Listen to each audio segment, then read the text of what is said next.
पारंपरिक फसलों से अब किसानों का मोह भंग होता जा रहा है। सरकार द्वारा किसानों को बाग लगाने के लिए प्रोत्साहित करने के उद्देश्य से चलाई जा रही स्कीमों का किसान लाभ बखूबी उठा रहे हैं। धान की फसल देने वाले बेशकीमती जमीन पर किसान धान की फसल छोड़ बागवानी में कदम रख रहे हैं और बाग लगाए जा रहे हैं। बाग लगाने से जहां उनकी कृषि लागत कम हुई है, तो वहीं उनका मुनाफा भी कई गुना हो गया है। फतेहाबाद के गांव गाजूवाला के किसान अरुण ने बताया कि उसके पास मात्र 4 एकड़ जमीन है, जिस पर वो पहले धान की कृषि करता था। धान की फसल में पानी का अत्यधिक प्रयोग, बिजली और रासायनिक खादों, इसके अलावा उर्वरकों के प्रयोग से खर्च बढ़ जाता था। उन्होंने बताया कि धान की जमीन होने के कारण यहाँ जमीन के ठेके भी अच्छे खासे हैं। 60,000 रुपए प्रति एकड़ के हिसाब से उन्हें भी जमीन का ठेका मिल रहा था, मगर उन्होंने जमीन को ठेके पर देने की बजाय बाग लगाना उचित समझा, जिसके बाद उन्होंने 3 एकड़ में अमरूद और 1 एकड़ में नींबू की बागवानी शुरू की। किसान अरुण की माने तो अब उन्हें इस बाग से करीब 2 लाख रुपए प्रति एकड़ के हिसाब से कमाई हो रही है। उन्होंने बताया कि उन्होंने अपने बाग में अमरूद की जो वैरायटी लगाई है, उससे करीब 10 महीने तक फ्रूट्स का उत्पादन होता है।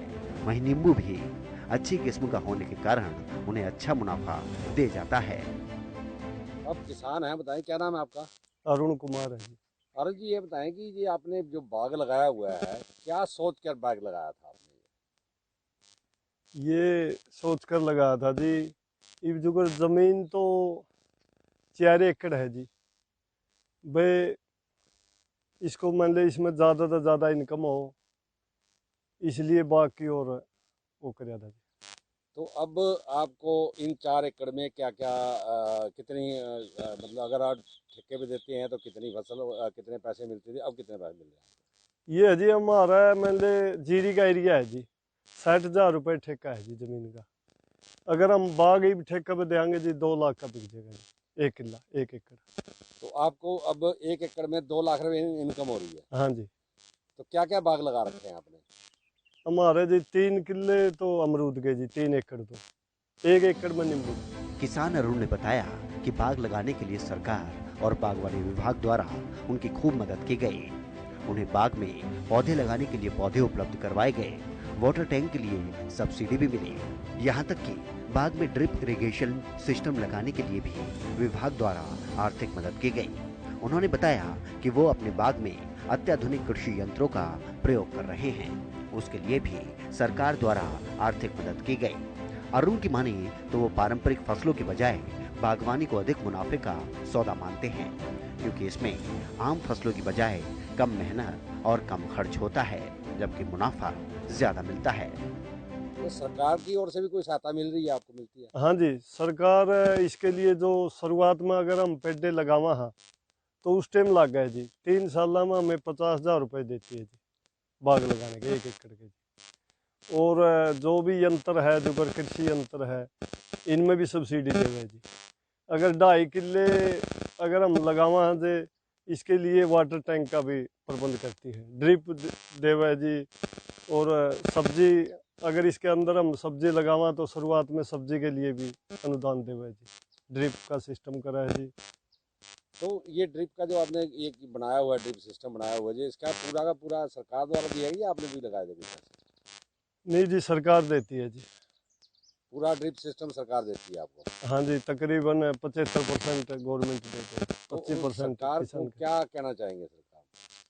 इसमें तो जी सरकार ने जो हमारे किसानों की इनकम बढ़ाने के लिए एक बढ़िया कदम उठा रखा है जी, जो बागवानी के लिए अग्रेसित करने के लिए बार बार स्कीम दे रही है, कृषि यंत्रों पर छूट दे रही है जी।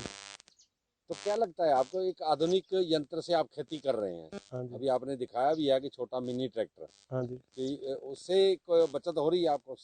उससे काफ़ी बचत हो रही है जी। एक तो जी बड़ा ट्रैक्टर है, वो इनका मैं को निकल नहीं सकता जी, टूट फूट का ज़्यादा हो रहा था जी, तो ये टाइम का है जी, इसके नीचे नीचे चलता है। इतना ही नहीं, खास बात यह है कि प्रगतिशील किसानों को देखते हुए दूसरे बाकी किसान भी काफी प्रेरित हो रहे हैं। और किसान अरुण ने बताया कि उनके बाद अब आसपास के कुछ और किसानों ने भी अपने खेतों में बाग लगाने शुरू कर दिए हैं। जानकारी के मुताबिक इस गांव में करीब 25 से 30 एकड़ में बाग लगाए जा रहे हैं, जिससे किसान अपनी आय को भी बढ़ा रहे हैं और खुशी से जीवन व्यतीत कर रहे हैं। लोग कुछ और भी आ रहे हैं, अग्रसर हो रहे हैं आपको देख के, खेत में इतनी इनकम हो रही है आपको? हाँ जी, गाजूवाड़ा के अंदर पहले मैंने लगाया था जी बाग, ये 5-6 जमींदारा ने और मेरा बराबर 5-5 4-4 किले लगाए थे। 20-25-30 एकड़ किले में बाग लग गया जी गाजूवाड़ा। तो आपको देख के ही उन्होंने बाग लगाया? हाँ जी, देख के।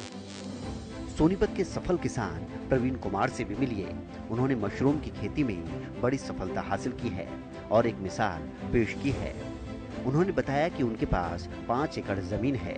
पहले सिर्फ ट्रेडिशनल खेती करते थे, उसके बाद बागवानी विभाग से जुड़ने के बाद उन्होंने खेती के नए तरीके अपनाए और बागवानी की वजह से हुए फायदे के कारण अब उनके चेहरे चमके हुए हैं। क्योंकि पॉली हाउस लगाने के बाद उनका टर्नओवर 15 से 20 लाख रुपए हो रहा है।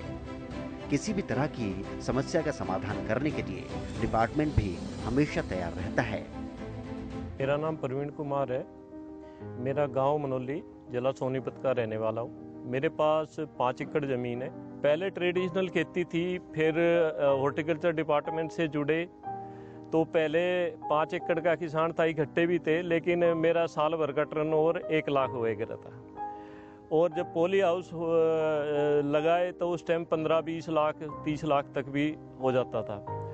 और इसमें टेक्निकल जो दिक्कत थी वे आती है, हम आपस में ही मिलके कुछ डिपार्टमेंट का सहयोग लेके और वे प्रॉब्लम हमने दूर की। इतना ही नहीं, इसके बाद जैसे ही मशरूम फार्म शुरू किया तो उन्होंने बुलंदियों को भी छूना शुरू कर दिया और कामयाबी कुछ इस कदर कदमों को चूमने लगी कि उनका टर्नओवर सालाना 1.5 करोड़ रुपए हो गया। दूरगामी सोच और हरियाणा सरकार के सपोर्ट से वो भी संभव हुआ है, जो कभी किसान प्रवीण कुमार ने सोचा भी नहीं था। आज वो 20 से ज्यादा लोगों को रोजगार उपलब्ध करवा रहे हैं। उनका कहना है सरकार काफी सहयोग कर रही है। हरियाणा सरकार की तरफ से किसानों को हर समय पर नई नई योजनाएं चलाकर मदद दी जा रही है। उन्होंने किसानों से अपील की है कि फसलों में विविधीकरण बहुत जरूरी है, उसमें 1 से 2 सालाना गैप जरूर दें।